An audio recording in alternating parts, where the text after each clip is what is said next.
म्हणजे आपल्या सगळ्यांना आजीचा बटवा माहिती आहे. म्हणजे आजीचा बटवा म्हणजे अक्षरपूर्वी नऊवारी साड्या घालायच्या बायका आणि त्यांच्या कमरेला एक असा बटवा लावलेला असायचा आणि त्या बटव्यामध्ये बऱ्याच गोष्टी असायच्या. मुरुड शेंग असायची, ज्येष्ठ मधाच्या काड्या असायच्या, कवड्या असायच्या. ह्या सगळ्या गोष्टी त्या बटव्यामध्ये असायच्या आणि त्याचा उपयोग त्या बायका व्यवस्थित करायच्या पण. आता आपण जर आत्ता आपल्या आजूबाजूला पाहिलं, किचनमध्ये पाहिलं, परसामध्ये पाहिलं, तर बऱ्याच आयुर्वेदिक गोष्टी आपल्याला दिसतील, पण आपल्याला माहिती नसतात. त्याचा उपयोग कसा करायचा असतो माहीत नसतं. अगदी परंपरेने चालत आलेल्या या गोष्टी आपल्यापर्यंत आलेल्या आहेत. त्याचा उपयोग कसा करायचा हे आपल्याला आयुर्वेद सांगतो. तर त्याच्याबद्दल थोडक्यात सांगतो. तर आपल्याला तुळस माहिती आहे. तुळस खोकल्यावर, सर्दीवर छान काम करते. भूक वाढवण्यासाठी छान काम करते.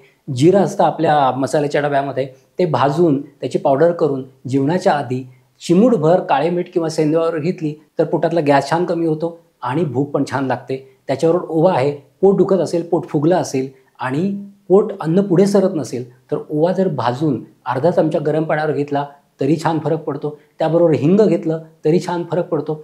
हिंगाला शूलग्न म्हटलेलं आहे. म्हणजे पोटातलं दुखणं असेल, पोटात कळ मारून दुखत असेल तर हिंग फार छान काम करतो. अशापैकी आणखी पण काही औषधं पुढच्या शॉर्टमध्ये बघूयात.